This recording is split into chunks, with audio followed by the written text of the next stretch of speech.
The power of words. Sticks and stones may break my bones, but oh, your words, they really kill me. Goes the famous song lyric I'm sure you have all heard of by now. While it may seem just like another song lyric, I am here today to talk to you about something so important that these lyrics convey. That the power of our words is immense. Our words are so powerful, and what a time to discuss the power of words than now. A time where we see the people of our country, Sri Lanka, unite in peaceful protest against the corrupt government, where we see our words, slogans, and chants that we scream out loud, filling us all with hope, unity, strength, determination, and inspiration. Honorable adjudicator, we use words so often in our day-to-day lives. Every conversation we have uses words, be it in a negative or positive manner. For example, if you take a boy who's constantly told that he's not smart enough, that he should drop out of school just because he doesn't understand math or doesn't have the certain skills to do a certain activity, he'll be sad and angry at the world. The words he's surrounded by are negative, which will lead him to being a negative person. And also, think of a boy who's constantly encouraged, praised. He will grow up content and happy, so which leads him to being a happy person. I use this example of the two boys to show you that we become the words that we use. So, instead of surrounding ourselves with all this negativity, let us surround ourselves with positivity and make life easy for ourselves. Yes, this is the power of words. They are life-changing.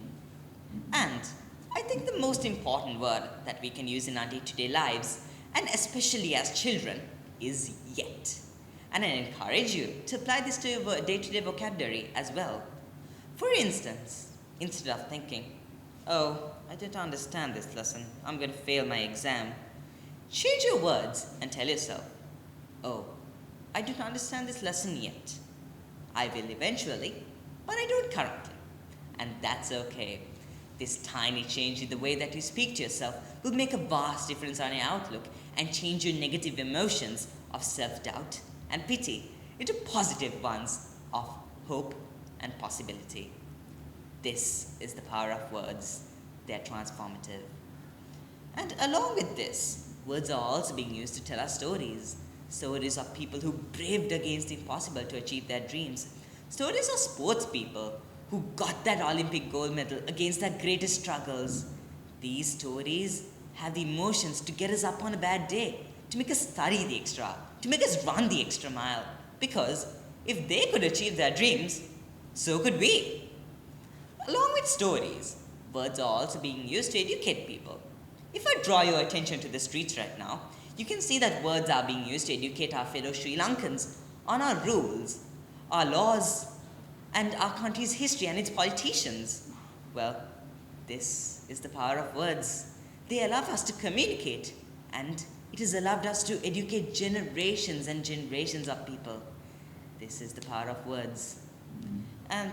But it is truly sad to see words often being used to separate people, divide people, by the same people that can spread peace and happiness. Remember, as Mr. M says in the famous stage drama, My Children, My Africa, by Ethel Fugard, don't scorn words. They are sacred, magical. Yes, they are.